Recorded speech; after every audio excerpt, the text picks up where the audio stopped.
Perdana Menteri Kanada Trudeau kecam pembunuhan keluarga Muslim sebagai kejahatan.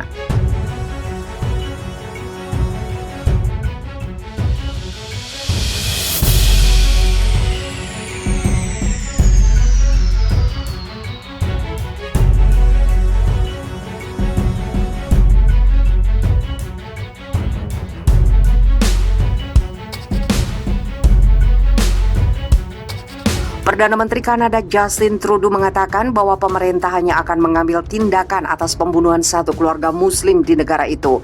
Ini adalah tindakan jahat, tetapi cahaya orang-orang di sini hari ini, cahaya kehidupan keluarga Afzal yang akan selalu melebihi kegelapan, kata Trudeau saat menghadiri acara untuk mengenang keluarga Muslim tersebut pada Selasa malam 8 Juni 2021. Pada Minggu 6 Juni 2021, 4 anggota keluarga terbunuh ketika mereka sedang berjalan-jalan sore di dekat rumah mereka di London, Ontario. Ketika polisi mengatakan seorang pria menabrak mereka dengan truknya, mereka dijadikan target karena agama mereka.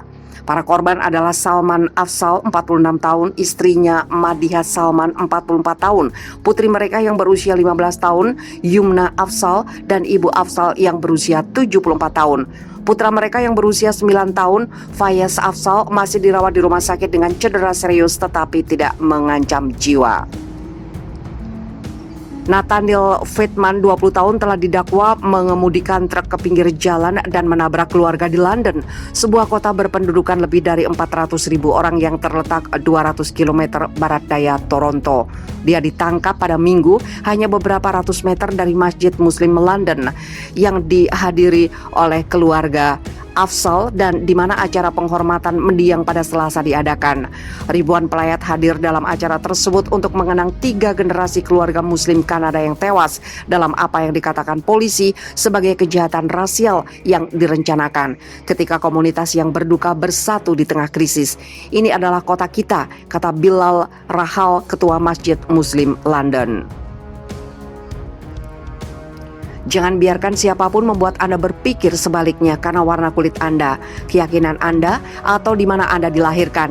Ini adalah kota kita dan kita tidak akan kemana-mana. Serangan itu telah menyebabkan ungkapan kesedihan secara nasional dengan kewaspadaan serupa terjadi di Toronto, Vancouver, dan kota-kota lain di Kanada. Tagar Our London Family memiliki hampir 10.000 cuitan yang diunggah pada Selasa malam. Banyak pengguna media sosial mengubah foto mereka dengan gambar yang diunggah oleh Masjid Muslim London dengan 4 garis putih yang menyimbolkan para korban dengan latar belakang ungu dengan pita hijau.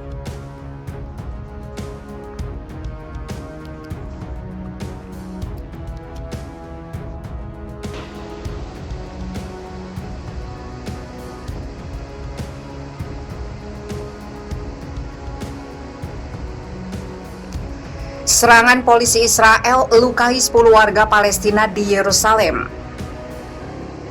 Pasukan Israel pada Minggu melukai sedikitnya 10 orang yang melakukan aksi protes untuk mendukung aktivis Palestina di Yerusalem Timur.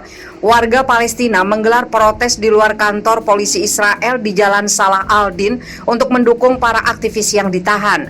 Masyarakat Bulan Sabit Merah Palestina mengatakan dalam sebuah pernyataan bahwa polisi Israel menembakkan peluru karet dan granat kejut ke arah para pengunjuk rasa. 4 warga Palestina terluka oleh peluru karet dan 6 lainnya termasuk 2 anak-anak dan seorang petugas medis terluka akibat granat kejut. Salah satu warga yang terluka dirawat di rumah sakit.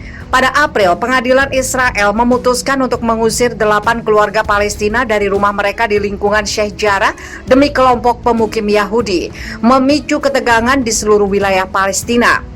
Pemuda Palestina terluka parah di tepi barat, sementara itu polisi Israel juga melukai seorang pemuda Palestina yang memprotes pemukiman ilegal Yahudi di kota Ramallah, wilayah pendudukan tepi barat dengan tembakan langsung. Kementerian Kesehatan Palestina mengatakan warga Palestina itu mengalami cedera di kepala dan dirawat di rumah sakit. Serangan Israel di Gaza dan tepi barat menewaskan sedikitnya 289 orang, termasuk wanita dan anak-anak, serta meninggalkan jejak kehancuran. Pusat kesehatan, kantor media, dan sekolah juga menjadi sasaran serangan Israel.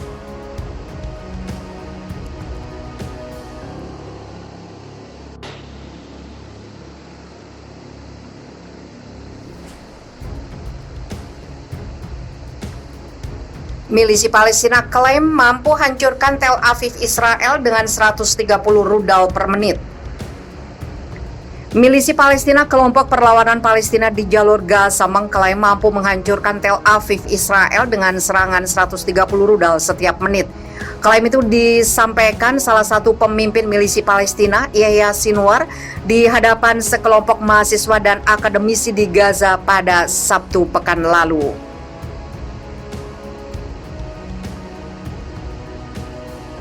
Tuhan telah menetapkan bahwa kami harus menyerang Tel Aviv dan ada kemampuan lain yang belum kami ungkapkan, kata Sinwar. Seraya menambahkan bahwa milisi Palestina dan sekutunya dapat menghancurkan Tel Aviv dengan meluncurkan 130 rudal per menit ke kota itu. Sekutu milisi Palestina di Gaza adalah kelompok Jihad Islam Palestina. Kedua kelompok inilah yang terlibat perang berdarah 11 hari pada bulan lalu. Perang tersebut menewaskan ratusan warga Palestina di Gaza dan 12 orang di Israel. Sinwar mengkritik negara-negara Arab yang menandatangani kesepakatan normalisasi dengan Israel. Uni Emirat Arab, Bahrain, Sudan, dan Maroko mengklaim bahwa mereka mengabaikan Palestina dan menyebabkan apa yang dia gambarkan sebagai agresi Israel. Sinwar melanjutkan dengan mengatakan bahwa milisi Palestina hanya menggunakan 50% dari kekuatannya dalam putaran terakhir pertempuran dengan Israel bulan lalu.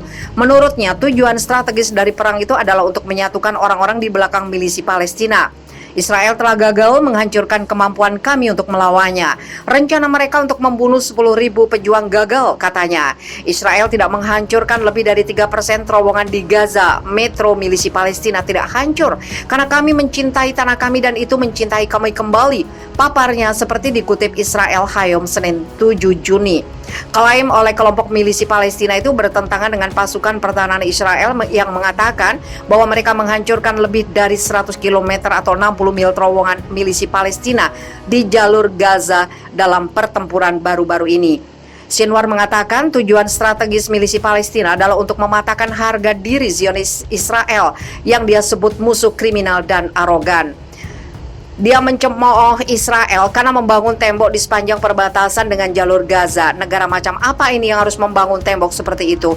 Israel ribuan kali lebih lemah daripada rumah seekor laba-laba. Israel adalah negara yang lemah dan goyah, katanya.